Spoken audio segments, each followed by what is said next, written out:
Ya ini ironis, miris dan tragis sih teman-teman. Jadi Pak Lutfi bin Yahya itu bukan cuma malsuin makam, kemudian merubah sejarah NU, merubah sejarah Jatman, bahkan mengkudeta Jatman itu sendiri selama 23 tahun ya.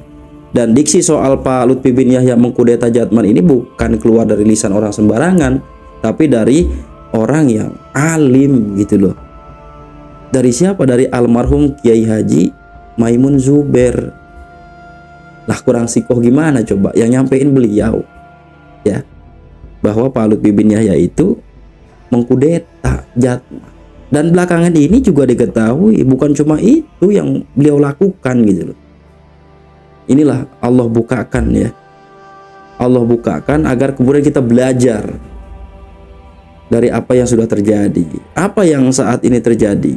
Dan belakangan ini juga kemudian ditampakkan oleh Allah soal Pak Lutfi bin Yahya ini. Ya beliau ini hampir memba'alwikan atau menghabibkan seorang waliullah teman-teman. La ilaha illallah. Pak Lutfi bin Yahya hampir saja memba'alwikan atau menghabibkan seorang waliullah. Kita simak penjelasannya teman-teman.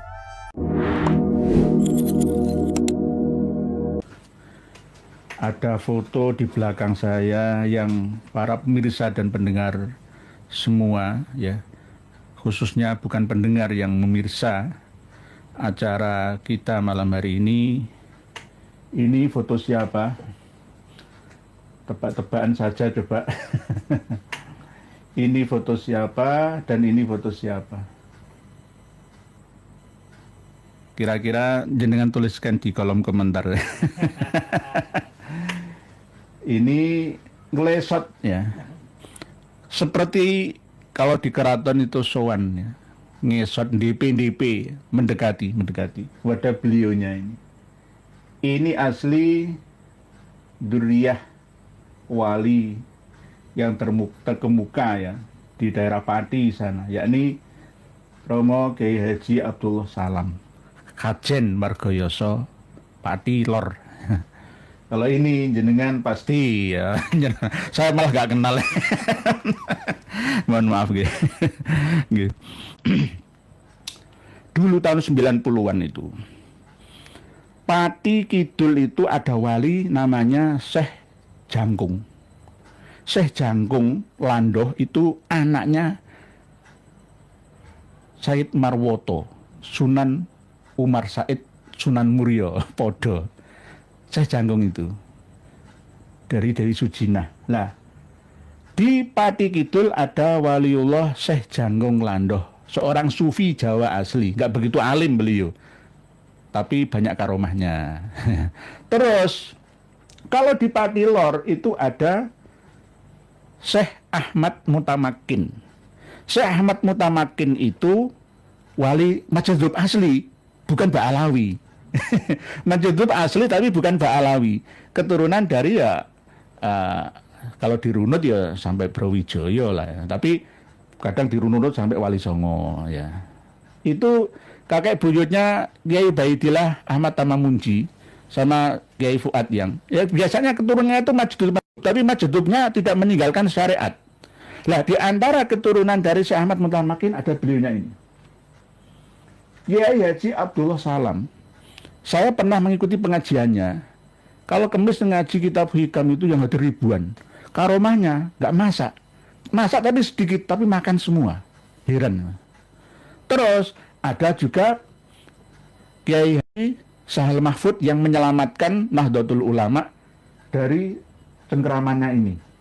Ini siapa nggih? Tolong jenengan tulis siapa nggih? Mbah Yai Abdullah Salam. Itu sekomplek dengan kakek moyangnya Kiai Haji Ubaidillah Ahmad Tamamunji Pamutan Rembang, Yai Fuad Tamamunji, Swai Fuad Munji. Yai Munji itu dulu pesantren pertama di Kajen, ya diculik sama Belanda atas dasar laporan dari Kapiten Arab itu ya Ba'alawi. Lah tahun 90-an ini jenengan kenal kok enggak? Jenengan tulis. Saya kok samar-samar ya. Jenengan ada yang kenal kah ini? Nanti dikira saya fitnah. Ini saya jujur aja, ini adalah Habib Lutfi bin Yahya. Bapak kalau penglihatannya kabur seperti saya, Bapak sebaiknya beli kacamata ini. Sejak dulu Ini saya jujur aja, ini adalah Habib Lutfi bin Yahya. Dulu ini mendekati beliaunya ini mau memba'alawikan silsilah nasabnya Kiai Haji Waliullah Al-Majdzub Ahmad Mutamakin. Tapi beliau waskito. Beliau nggak akan mencium tangannya ini. Ini sebaliknya mencium tangannya ini, ngelesot DP, menghormat sama Waliullah asli pribumi ini. Ini Waliullah asli pribumi. Nah ini Pak Alawi bin Yahya dari Pekalongan ini. Masih muda ya? Masih 98 ya? Masih? Ini waktu masih sarkup nih, sarjana kuburan nih. Sering ya bukan nyantri. Ini nggak pernah jadi santri resmi, cuma santri kalong gitu loh.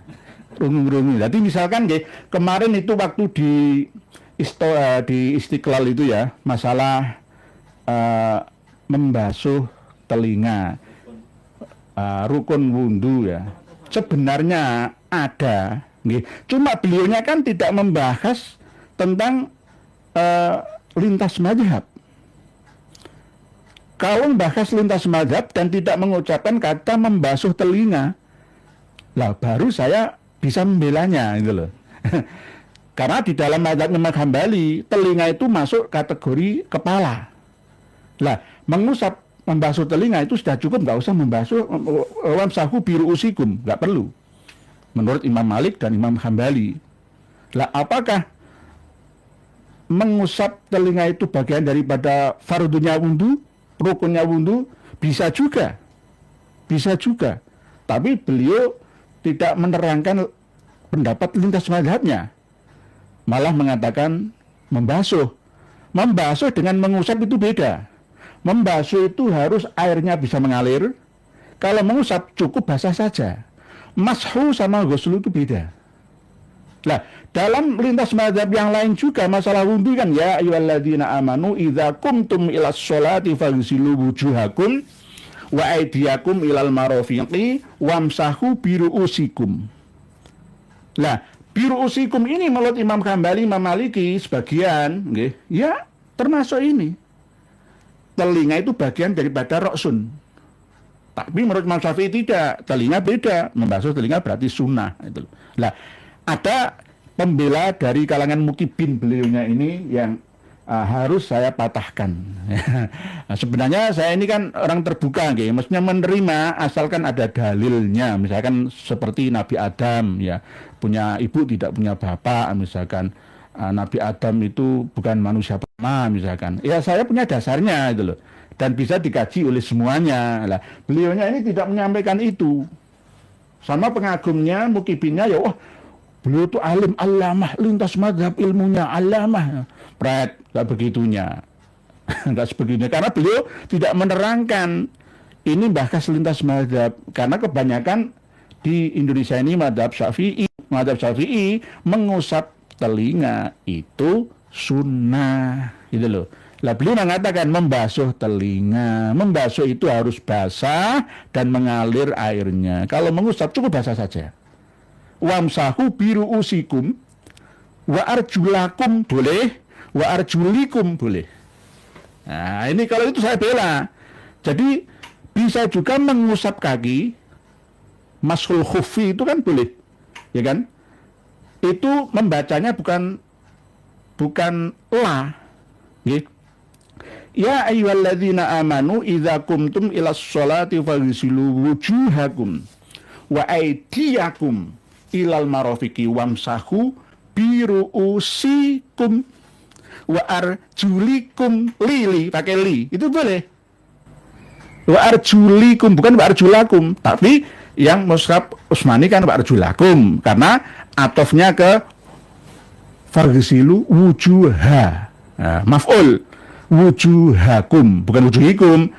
Wujuhakum bukan biruusikum. Kalau birusikum ya arjulikum ilal ka'bain. Seperti hukumnya masul khufi, musab muzah itu loh. Dalam kondisi sakit, kecelakaan atau kedinginan itu. Membasuh kedua telinga, rukun wudhu, ya enggak masuk itu. Enggak masuk itu. Lah, ini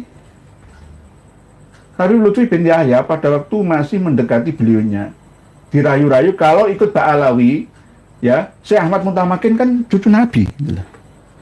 Nah, ya nanti semua menuju ke Abdullah Atmat Khan. Nah, sama ke situ semua. Alwi Amul Fakih. Ya, Abdul Malik, bapaknya, anaknya Abdul Malik kan Abdullah. Marganya Atmat Khan. Modal palsu, nggak ada Atmat Khan itu. Tanggalkan semua. Ya, nggak ada namanya Atmat Khan. Ayo silakan. Ya. Kawan saya yang ini Mas Faroji itu Atmat Khan mendirikan Nakobatul Ashraf Atmat Khan Indonesia plat. Nggak ada. Atmat Khan itu cuma kamuflase. Abdul Malik itu saudaranya Ali bin Jadid. Yang hijrah keduanya ke India cuma 6 bulan nggak sampai, lalu kembali lagi ke Aden itu pada masa Mas'ud bin Toktakin meninggal dunia, balik ke Yaman, ke Aden. Nah, ini harusnya sama saat ini antara Habib Ba'alawi dengan Kiai Pribumi. Baru-baru ini berdiri di Malang, diketuai oleh Kiai Haji Singosari itu loh, Lutfi Basori, membuat tandingan Ikatan Perjuangan Pribumi Pecinta Kiai dan Habaib. Dan mau nyanyi PBI LS. Gak ngerti ceritanya, gak ngerti masalah sejarahnya. Harusnya begini, sama seperti pendiri Al-Asriyah Parung Bogor, ya, yang anak-anaknya Muhammad BSA bin Syekh Abu Bakar itu ya, yang misui guru-guru ya. Itu pendiri cium tangannya Gus Dur. Tapi setelah Gus Dur meninggal, balik faktanya. Nah, ini juga begitu. Ini kalau saya buka sampai ke bawah, ya ini ngelesot namanya. Ya, menghormati waliullah pribumi asli. Alim allamah. Ini. Saya dulu juga sempat ngaji ke sana ya, nggak lama ya. Ada Pak Yai Nur Hadi, ya, bahkan di Maslakul Hudanya Romo Yai Sahal Mahfud itu juga pernah, ya, kilatan-kilatan itu. Jadi bahkan silsilah keilmuan saya, tauhid, sebagian sorop, sebagian tasawuf itu ya sampai ke Mbah Muhammadun Pondowan. Mbah Madun Pondowan itu dekat dengan Gus Ulil Absar Abdallah ini, yang jil itu ya. Saya nggak mau jil ya. Gus Ulil Absar Abdallah itu perlu diingatkan ini. Nah ini Kiai Haji Abdullah Salam Kajen Margoyoso, ini Kang Mas Lutfi bin Yahya Pekalongan. Nah ini derajatnya lebih tinggi ini. Harusnya, tapi sekarang diwalik kiai di bawah mereka. Gitu nggih. 70 kiai kalah karo bodoh yang menun. Nah, demikian ya teman-teman, dan sejarah akan mencatat apa yang memang dilakukan oleh Pak Lutfi bin Yahya ini teman-teman. Dan generasi NU, generasi penerusnya harus tahu ini gitu kan. Agar kemudian bisa protek dan bisa mengambil iktibar dan beristifadah dari apa yang telah terjadi teman-teman. Ya. Mungkin ini yang dapat saya sampaikan. Khutbah sofa wada' makadar hadanallahu wa iyyakum ajma'in. Wassalamualaikum warahmatullahi wabarakatuh.